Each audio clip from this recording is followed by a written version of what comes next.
Alors, et la Gemara rapporte l'extrait de la Mishnah. Et vous, Yodim, sachez, c'était, vous vous souvenez, lorsqu'on mettait en garde, qu'on menaçait, enfin qu'on dissuadait les témoins de faire une fausse déposition, de faire un faux témoignage. Donc, on les mettait en garde d'abord que leur déposition elle allait être passée au crible des questions, des Risha, Vachakira, les différentes catégories de questions, etc., puisqu'on est dans le dîner les fachotes. Et, et ensuite, on rapportait, la Mishnah a rapporté l'histoire avec Caïn et Hével, que le sang de Hével, ou plutôt les sangs, c'était décliné au pluriel, il criait depuis la terre parce que donc Caïn, en tuant Hével, il avait, il avait pas simplement porté, il avait pas simplement tué Hével, mais il avait tué aussi toute la potentialité de générations à venir, d'où l'emploi du pluriel par la Torah du sang, enfin des sangs de Hével qui criait, qui se plaignait. Donc toutes ces choses-là allaient dans le sens de la, pour essayer de faire prendre conscience de la gravité d'un faux témoignage. Quant à la clé, il y avait la peine capitale qui pouvait être exécutée. Et donc, voilà, donc c'est là-dessus que la Gemara ouvre. Enfin, que voilà, on va s'intéresser à ça. Amar Rav Yehuda Bere de Rabbi Chia. Il a dit Rav Yehuda, le fils de Rabbi Chia, Melamed, ça t'apprend, chez Asa Caïn Behevel, Achiv, Chaburot, Chaburot, Psiot, Psiot. Vous vous rappelez, on a vu dans la Mishnah aussi, vous vous rappelez que il y avait du sang un peu de partout de Hevel sur les arbres, sur les pierres.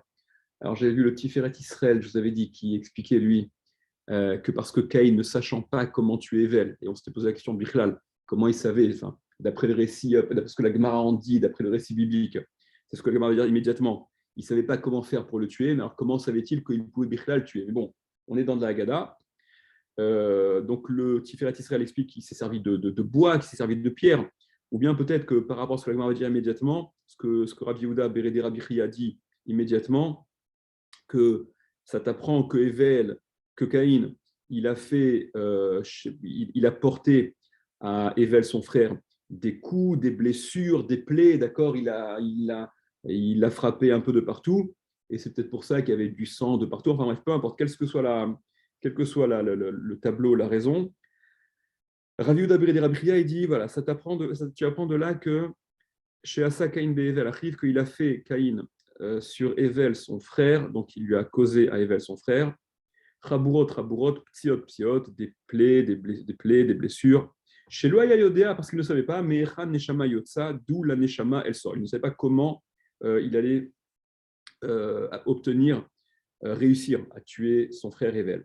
Adcheigi Aletzavaro, jusqu'à ce qu'il arrive à son cou, au cou de Evel, et que là, le coup qui lui a été, le coup COUP, qui lui a été porté, lui fut fatal. Verma Rav Yehuda Bere de Rabbi Chia, il continue Rav Yehuda Bere de Rabbi Chia, Miyom Shepatra Haaretz et Pia, Vekiblatu les damo shel Hevel, alors, du jour que la terre a ouvert sa bouche, Vekiblatu les damo shel Hevel, et qu'elle a reçu le sang de Hevel, qu'elle a absorbé, qu'elle a avalé ce sang de Hevel, Shuv Lopatra, elle ne l'a plus ouverte par la suite. Alors, venons s'arrêter là-dessus. On avait vu, ça veut dire quoi? Du jour où la terre a ouvert sa bouche pour absorber le sang de Hevel, elle ne l'a plus dès lors ouvert à nouveau, mais la terre, elle absorbe toujours le sang. On n'a pas vu que le sang est resté à la surface depuis l'histoire de Hevel. C'est la question que Tosfot pose. Regardez Tosfot. Miyam Shepatra, etc. Du jour où elle a ouvert sa bouche, la terre. Kol damim nivlaim ba'aretz. Tous les sangs sont absorbés dans la terre. Ça, c'était pas quelque chose de propre au sang de Hevel et d'unique dans l'histoire. Donc, en quoi la terre, elle a pu refermer sa bouche, enfin, elle ne l'a pas ouverte par la suite. Et là, seulement, dit Tosfot, chez Rishuman Nikar, que malgré le fait que la terre, en effet, absorbe le sang, mais la trace, elle est toujours, elle se distingue, il en reste toujours une trace, même quand il y a du sang qui tombe à terre, ça va être absorbé, mais ça ne va pas disparaître totalement. Veshel Evel, alors que le sang de Evel, En Rishuman Nikar Klal, les traces n'étaient absolument pas visibles, comme si la terre. Alors, le Marsha, il parle sur ce Tosfot Et je vous dis en gros ce qu'il dit. Le Maharsha explique que, vous vous rappelez que suite à cet événement, à cet épisode, la Torah rapporte que Akadosh Baruch Hu, il a maudit Caïn, c'est sûr, mais il a maudit la terre aussi. Donc, comme si la terre, elle avait mal agi, entre guillemets. Alors, en quoi elle a mal agi? D'après Tosfot, il semblerait qu'elle ait mal agi parce qu'elle a fait de l'excès de zèle dans l'absorption du sang de Hével. Elle n'en a même pas laissé le moindre petit souvenir, la moindre petite trace. Et donc, à cause de cette, entre guillemets, si on peut parler d'attitude pour de l'inerte, encore une fois, on est dans l'idée. D'accord. À cause de ça, voilà, la terre a été kaviachol, punie de ne pas pouvoir ouvrir sa bouche. Alors, ça veut dire quoi, ouvrir sa bouche dès lors? Revenez à la Gemara. Donc, chez Nehemar, selon ce qui est dit, on rapporte un pasouk dans Yeshaya, Mikanaf, je sais plus. Mikanaf Haaretz, du coin de la terre. Zemirot Shamanu, des chants, on a entendu, Tzvila Tzadik, donc c'est une expression, une image, qui sont adressées à Kadosh Baruch Hu. Donc le passouk qui formule, du coin de la terre, il y a des chants qu'on entend qui sont adressés à Kadosh Baruch Hu. Mikenaf Haaretz, Velo Mipi Haaretz. C'est formulé du coin de la terre plutôt que de le formuler de façon plus appropriée, on aurait tendance à exprimer de la bouche de la terre plutôt que des coins de la terre. C'est-à-dire que là aussi, le Maharsha, il parle, c'est le Maharsha qui dit, puisque toute la bria, toute la création, vous connaissez cette idée-là dans Perek Shira, ça a été remis à la mode ces dernières années, Perek Shira, d'accord, que chaque créature adresse une louange à Kadosh Baruch Hu et à chaque... Tu dis que pendant 40 jours, tu es sur Exocet. Ah voilà, pendant 40 jours, ça va être, etc. D'accord, toutes ces ségoulottes là qui marchent à tous les coups. Je connais 2 ségoulottes, moi, qui marchent. Il y en a une pour refroidir ta soupe. Quand tu as une soupe très très chaude, tu récites 3 fois le Teilim Koufiou de tête, c'est le 119. Et bien après avoir récité ces 3 fois ce Teilim-là, ta soupe, elle a refroidi. C'est extraordinaire. Bon, le Teilim de Koufiou de tête, il a. D'accord, c'est combien? C'est 176 psukim, c'est ça? 176 psukim, c'est ça ou pas? Hein? 176. Combien? 176. Voilà, 176, Razak, psukim. Et voilà, ça marche. Après, il y a une autre ségoula aussi. Vous savez, il y a des ségoulas pour la parnassa. Il y a un tas de ségoulas pour la parnassa. Ségoula ceci pour la parnassa, ce pour la parnassa. Il y a une ségoula qui marche mieux, semble-t-il, que les autres. C'est celle de travailler pour la parnassa. Étonnamment, il y a des choses parfois. Alors revenons. Donc, la formulation de ce passouk qui emploie le terme le coin de la terre plutôt que la bouche de la terre, justement, voilà, évoque cette espèce d'état de fait, de statu quo, voilà, où la terre n'a plus ouvert sa bouche. Alors, immédiatement, objecte Rizkia, le frère de Rav Yehuda, à Rav Yehuda, et Tivé Rizkia arrive, il a objecté Rizkia, son frère. Comment tu peux dire que la terre n'a plus ouvert sa bouche dès à présent? Pourtant, c'est marqué au sujet de Korach et son assemblée, quand ils ont été engloutis par la terre qui précisément a ouvert, s'est ouverte. Il y a marqué dans la Torah, Vatiftach Haaretz et Pia, elle a ouvert la terre, et Pia sa bouche. Tu n'as pas plus ouverture de la bouche que ça. Et on est bien plus tard que l'époque de Caïn et Hével, bien entendu. Amarlé lui a répondu, Rav Yehuda, les Ra'a Patra, les Tova, l'Opatra. Pour le mal, elle a ouvert, pour le bien, elle ne l'a pas ouvert.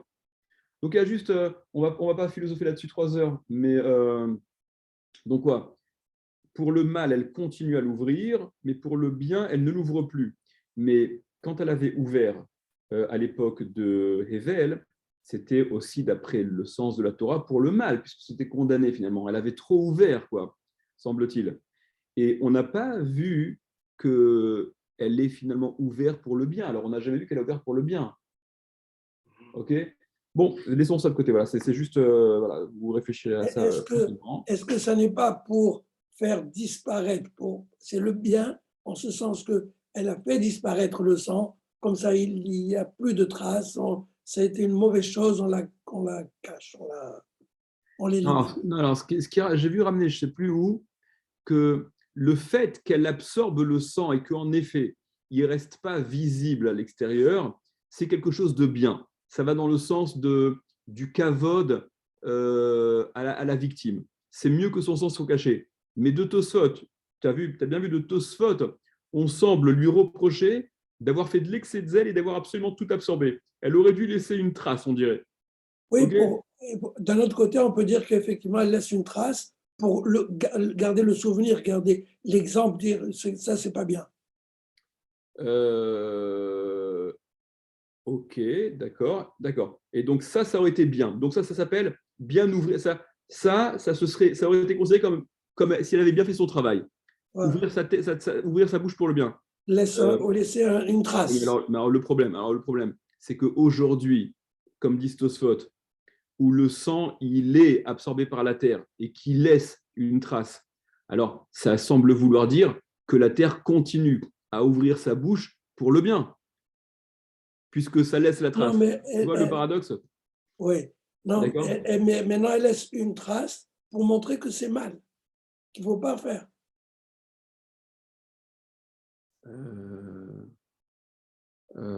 Ok, peut-être. Ok, peut-être, je ne sais pas, peut-être. Pourquoi pas? Mais c'est un peu étrange parce que dans un premier temps, on lui a C'était le reproché. premier. C'était le premier. Il ne fallait Ouais, pas qu'il va. Mais maintenant que ça, comme dans beaucoup de maintenant choses, qu'on le maintenant que sait. ça se fait Ok, malheureusement, non. ok. Ouais, peut-être. Moi, j'aurais pensé dire que, en fait, le passouk là, qui est rapporté Mikana Faaretz des coins de la terre, c'est simplement pour marquer le coup, l'idée que voilà, la terre, on lui a fermé sa bouche. Après, c'est difficile de rentrer dans ces déductions pour le bien, pour le mal, pour le truc, parce que voilà, comme tu dis, soit on dit comme tu dis, que au départ, la première fois, il aurait fallu laisser pour montrer la gravité. En effet, tu as raison. Ouais, c'est pas mal ton truc. C'est pas mal ton truc. La première fois, il fallait justement montrer la gravité de la chose, puisqu'elle est, elle est, elle est, elle, quoi elle est unique. C'est la première fois. C'est quelque chose de, le plus grand traumatisme, c'est la première fois. Et puis dissuader, montrer ce que ça fait. Et après, où on connaît, on sait que ça se passe comme ça. Hein. Alors la trace, elle reste pour montrer la gravité. Là, c'est plus pour dans le sens du bien. Ok, d'accord, peut-être. Ah, venons, on avance. On continue. Ama Rav Yehuda, il a dit Rav Yehuda, Bérédé Rabbi Chia, donc le même Rav Yehuda Bérédé Rabbi Chia, il a dit Galut mechaperet avon mertsa, l'exil expie le péché, la faute, mertsa à moitié. Qu'est-ce que ça veut dire? Mais Ikara active, au début, c'est écrit donc Caïn, suite à son meurtre, il a été condamné par Akadosh Baruch Hu à être navanad, à errer, d'accord, à devenir, à ne pas pouvoir s'installer, vivre de façon définitive quelque part. Il a donc été condamné à l'errance. Navanad, hein, je vous avais dit, c'est même rentré c'est même devenu une expression en français. Elie Wiesel, il écrit navanad. Célébration talmudique. Vous avez lu d'Elie Wiesel, où il parle des grands maîtres qui étaient condamnés à l'errance, etc. Navanat, c'est même un terme qui est devenu. Ah ouais, comme Tohu Bohu, Tohu Vavohu, c'est devenu en français, français. Allez, donc d'où est-ce qu'on voit que la galoute, l'exil, expie à moitié la faute? C'est écrit au départ. Vehaïti Navanad, donc c'est Caïn qui fait le constat de sa propre situation, et je serai Navanad, donc je serai Navanad. Il y a une redondance dans l'errance. Hein. Na, c'est le fait d'être mobile. Nad, c'est aussi bouger, donc bouger, être trimballé à droite, à gauche. Ulbasov, et à la fin, c'est écrit par la suite, c'est marqué dans la Torah, Vayeshev Be'eretz Nod. Il s'est installé dans la terre de Nod. Vous voyez la similitude, Navanad et Nod. Il n'y a plus il n'y a plus qu'un seul terme qui désigne cette errance-là. Vous voyez le marcha aussi qui relève la question qui est un peu étrange. C'est quoi? La galoute, donc, elle est méchapérée sur la galoute. C'est-à-dire qu'il était condamné à être en galoute, à être exilé, à bouger à droite à gauche. Et le fait qu'il ait été trimballé, alors ça lui a pardonné de cette punition d'être trimballé. Venez, on laisse ça de côté pour ouvrir le marcha tranquillement. Amar Rav Yehuda, il a dit Rav Yehuda, Galut mechaperet shlosha dvarim. La galout expie trois choses. Donc, permet voilà, d'éviter, voilà, oui, d'éviter, ça va être la suite. Trois choses. C'est marqué dans Yirmia. Hayoshev ba'irazot yamut bacherev bera'av ubadaver ve'ayotse ve'nafal el akasdim hatsarim alechem yichye ve'haitalo nafsho leshalal. Ça, c'est, vous savez, c'est lorsque, dans les prophéties de Yirmia, quand il s'adresse au peuple qui est en Israël et contre lequel il y a Nebuchadnezzar qui va venir pour les exiler, il y a contre ceux qui envisageraient de se battre, etc. Il y a Yirmiyahu qui leur dit de déposer les armes, que ce n'est pas le plan de Dieu, qu'ils vont devoir être exilés. Et donc, dans les mots, vous allez reprenez, Hayoshev Ba'irazot, celui qui s'installe, qui vit dans cette ville-là, on est à Jérusalem, Yamut, il mourra, Bacherev, Verav ou Badaver, avec l'épée, par la famine ou par la peste. Et Ve'ayotse, celui qui sortira, Venafal et la Kasdim, et qui donc tombera sur les Kasdim et les Kasdim et les Bablim de Nebuchadnezzar, ils sont toujours évoqués ensemble, souvent dans le Nar, ils sont évoqués ensemble. Atsarim Alechem, donc qui font ce siège sur vous, contre vous. Yirye, celui-là vivra, donc celui qui ira se rendre à l'ennemi, il vivra. Vaitalo nafsho leshalal, et ce sera pour lui, et sa vie sera son butin. C'est-à-dire que ce qu'il aura gagné en s'étant rendu à l'ennemi, c'est qu'au moins sa vie sera préservée. Donc vous voyez qu'en se rendant à l'ennemi qui va donc l'exiler, il va éviter Kherev, Ra'av et Dever. Ces trois plaies, enfin ces trois maux, ces trois morts qui se seraient abattus sur lui, enfin l'une des trois en tout cas, qui se serait abattue sur celui qui aurait fait le choix de rester dans la ville et de ne pas se rendre et de ne pas accepter cet exil. Rabbi Yochanan Amar, Rabbi Yochanan dit Galut mechaperet à la kol, la Galut elle est mechaperet sur tout, la Galut elle expie tout. Chéné Emar, selon ce qui est dit, Kidvouet Aïchazé, Hariri. Ouais, ça aussi c'est la suite là-bas dans Yirmia. Il est question de Yechonia, le roi Yechonia, où on décide, où donc le prophète Yirmia, il décide. Akadosh Baruch Hu fait savoir que écrivez concernant cet homme, Hariri, voilà, Aïchazé Hariri, il sera, Hariri c'est sans postérité, il n'aura pas d'enfant. Gever Loïtzlar, ce sera un homme qui ne réussira pas, Beyamav de sa vie. Hariri, c'est quoi un homme sans enfant? Hariri, c'est sans enfant, ouais. Il n'y a pas de. Gever Loïtzlar, un homme qui ne réussira pas, Beyamav de sa vie, de ses jours. Qui Loïtzlar Mizaro Ish Yoshev al-Kissé David, parce qu'il ne réussira pas à ce que de sa descendance, un homme prenne la suite et s'installe sur le trône de David, donc qui continue la royauté, ou Moshel Od Bihouda, et qui règne encore sur Yehuda. Donc vous voyez que l'annonce qui est faite par le prophète Yirmiyahu au sujet de ce Yechonia, c'est qu'il est complètement fichu, quoi. Il va mourir sans postérité, qu'aucun de ses descendants ne prendra la suite et n'assurera donc la lignée de la royauté, etc. Ou Vatar d'Egala, et après qu'il a été exilé, ce Yechonia, Ktiv s'est marqué, ou venez Yechonia, et les enfants de Yechonia, on est dans Divrei Hayamim, là, on est passé dans Divrei Hayamim, on n'est plus dans Yirmia, c'est marqué, ou venez Yechonia, les fils de Yechonia, Assir, Shaltiel, Beno, et j'aurais dû le voir dans le Nar, là, voir comment c'est écrit, parce que je crois qu'il y a des petites nuances. Ou venez Yechonia, Assir, les fils de Yechonia, Assir, donc Assir c'est un nom, Shaltiel, Beno. Alors est-ce que c'est Assir, son fils, Shaltiel, son fils, ou est-ce que c'est Assir, Shaltiel, son fils? On va voir. Assir, il s'appelle Assir. Assir, c'est un peu bizarre, parce que Assir, c'est dire prisonnier. Et donc, le fils de Yechonia, il est appelé Assir. Pourquoi Assir? Chez Ibrato et Imo, Bevet Asurim, parce que sa mère l'a conçue, elle est tombée enceinte en étant prisonnière. Shaltiel, pourquoi s'appelle-t-il aussi Shaltiel? Parce que Chez Châtelot, Châtelot, elle, chez Lokederech à Nishtalin, que Dieu l'a planté dans le sens, il a permis cette fécondation-là de sa mère, qui est donc tombée enceinte, chez Lokederech à Nishtalin, pas comme la façon habituelle, comme la façon possible, étant de la façon qui en principe ce que la Gemara va expliquer immédiatement, de la façon qui en principe est impossible. Chez Lokederech à Nishtalin, pas comme la façon de celles qui sont fécondées, qui tombent enceintes.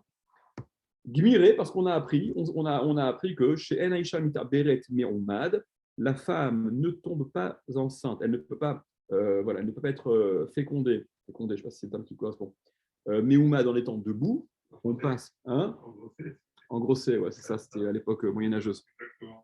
Voilà.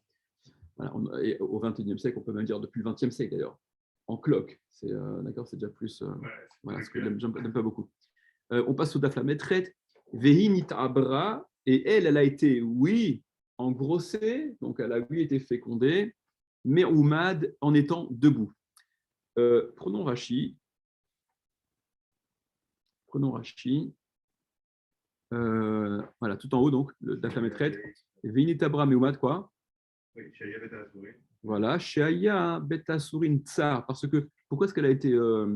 elle est tombée enceinte en étant debout. Enfin, pourquoi lors de la relation elle était debout? Parce que, explique Rashi, Shaya Beta Asurin Tsar, la prison était très étroite. Ve'en makom nishkav, il n'y avait pas de place pour pouvoir se coucher. Ve'shil shelusham isha, et on a fait descendre là-bas isha. Alors, je ne sais pas si Rashi veut dire son mari, peut-être isha avec un ré. On a fait descendre là-bas son mari ou elle, la femme. En tout cas, elle s'est retrouvée avec Yechonia. Ou Be'agada de Vaikra Rabba Amra, là-bas. C'est dans Midrash Rabba de Vaikra que c'est rapporté. Ok, on continue la Gemara. Davar Acher, autre chose. Shaltiel, ce nom-là de Shaltiel, ça t'apprend chez Nishal al-Alato, elle. Alors, que elle, c'est Dieu, il a été délié de son serment. Parce que ce que Yirmiya, il a annoncé, ce qu'on a lu juste avant, que Yechonia, il était voué à finir sans descendance, aucun d'entre sa postérité ne prendrait la succession et n'assumerait le rôle, etc. Et finalement, tu vois qu'il a eu, ce fils ou ces fils, enfin là, de la lecture d'Agmara, c'est que c'est le même, Assir Shaltiel, d'accord, et après, on va même dire, voilà, on va continuer encore avec des espèces d'anachronismes ou de choses un peu étranges en assimilant différents personnages qui, semble-t-il, ne sont pas les mêmes. Mais en tout cas, tu vois qu'Akadosh Baruch Hu, donc il a eu des enfants, en l'occurrence là.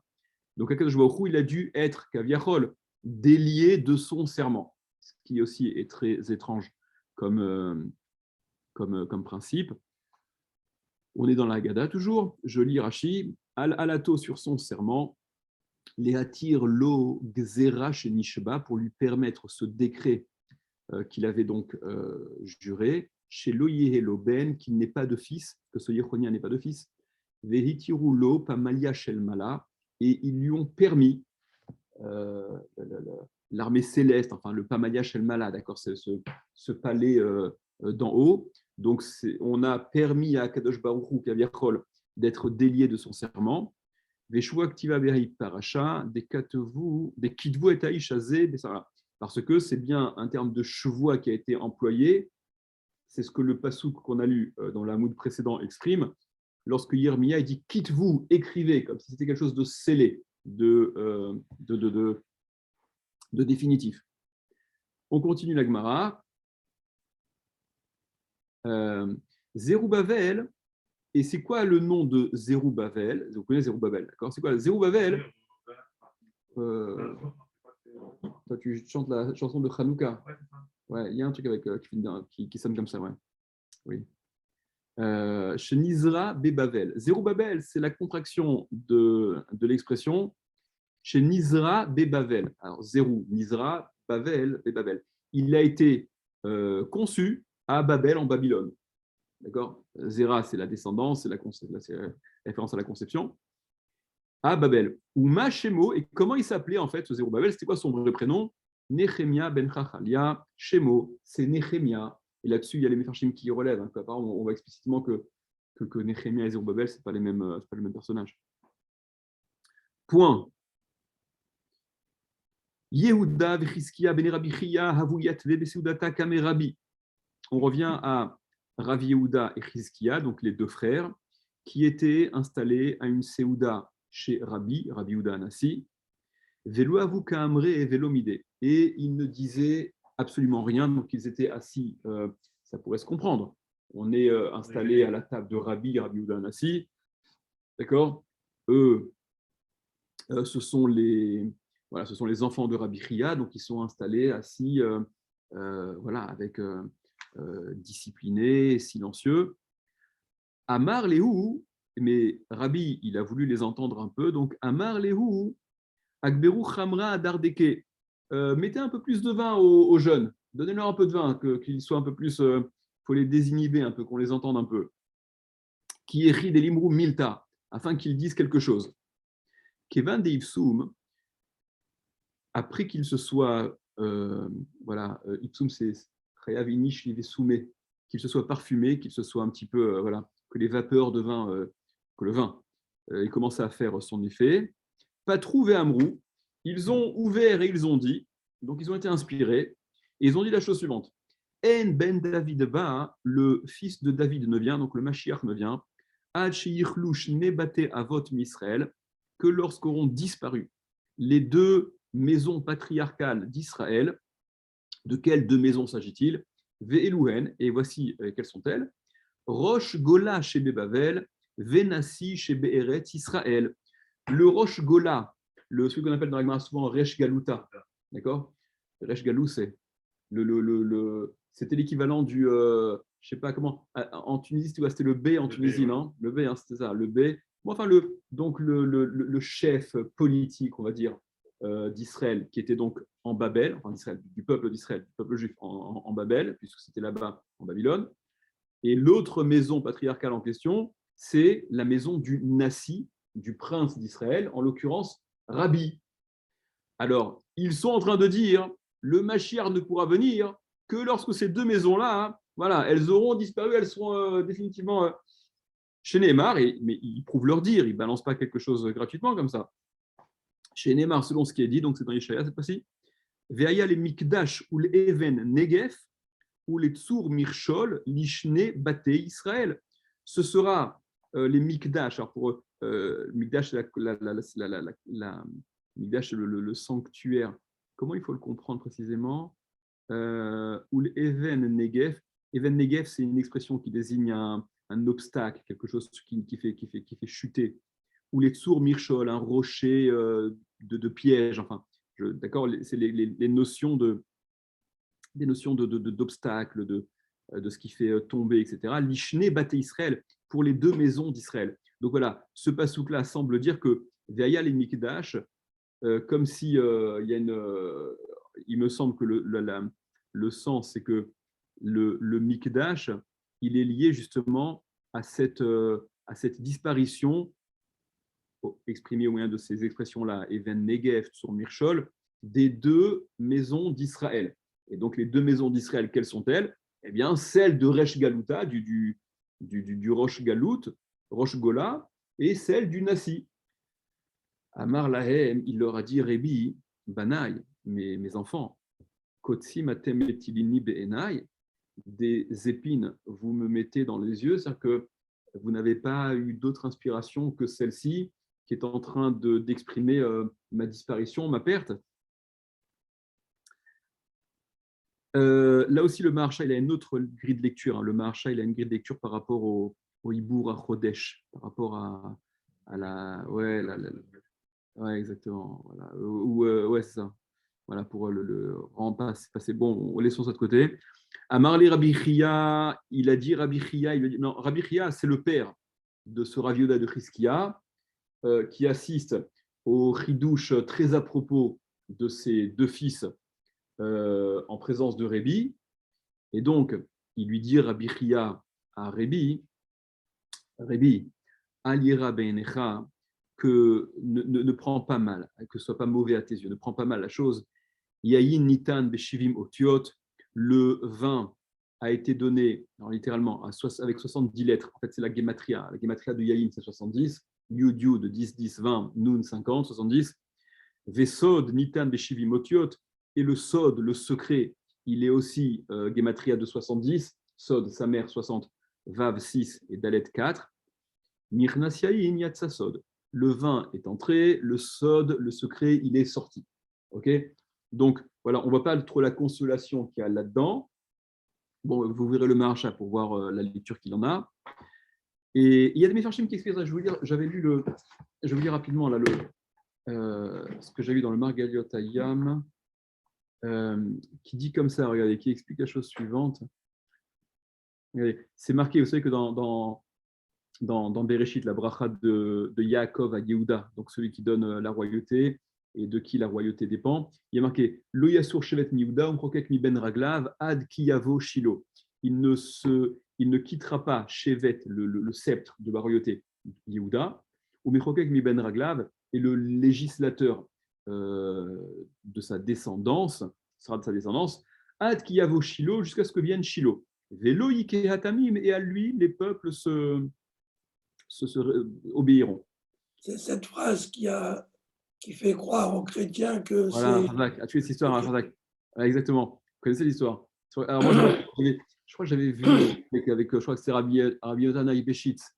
Rabbi Yonatan Ibeshitz, c'était c'était un génie. C'était un génie il y a beaucoup d'histoires avec lui depuis sa tendre enfance où il était enfant prodige. Et il y a un, on raconte beaucoup d'histoires qui se ramènent comme ça. Est-ce que c'est vrai? Est-ce que c'est vrai? Le prêtre de l'endroit qui aurait vraiment aimé pouvoir l'attirer dans le sein de l'Église, parce que ça aurait été une valeur qui aurait donné beaucoup d'importance. Et donc, il va le voir, il lui dit, regarde, d'après la Torah, c'est marqué qu'il faut aller d'après la majorité. On a vu il n'y a pas très longtemps, Achari Rabim, les Hatot, on va d'après la majorité.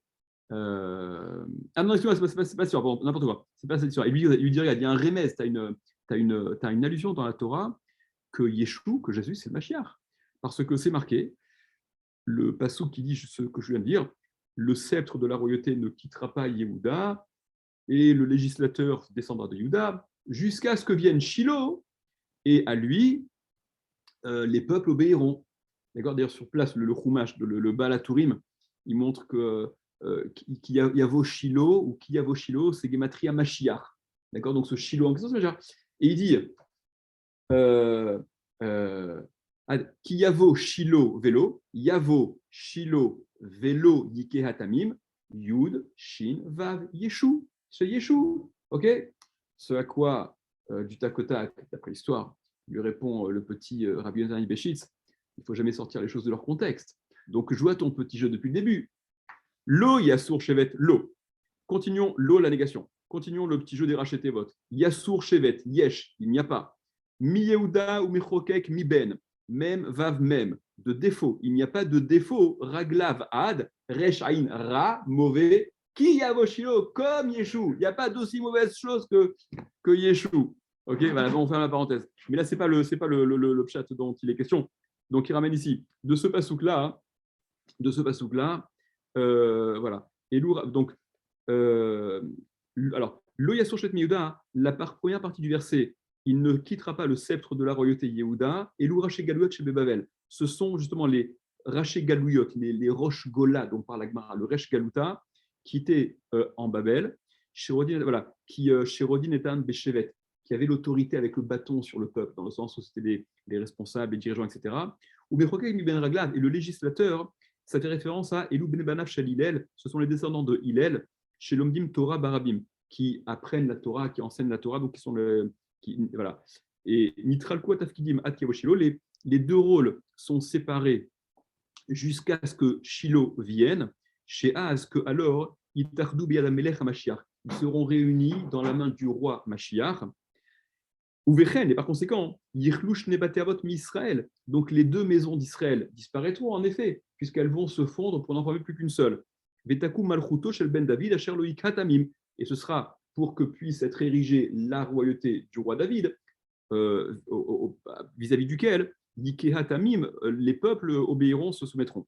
Ve'in, et il ramène le Yerushalmi dans Kil'aim et Ktubot également, au Bereshit Rabbah.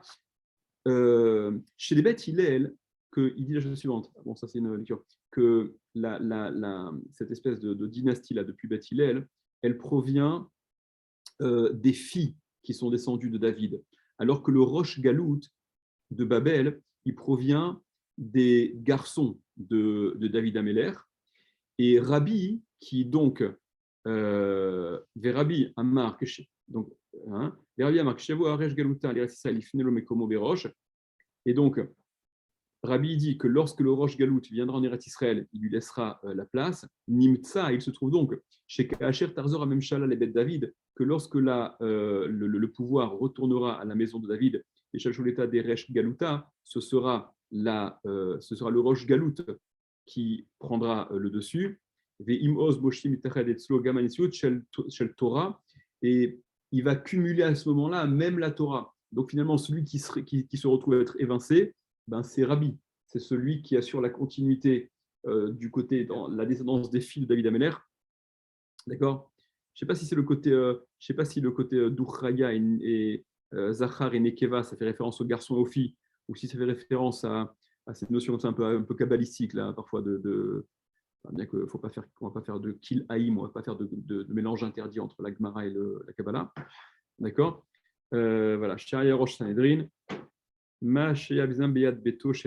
Donc l'azot, c'est par rapport à ça que Amar Rabbeinu Akadosh, il a dit Rabbeinu Akadosh Rabbi, vous me mettez des épines dans les yeux, etc. Ok.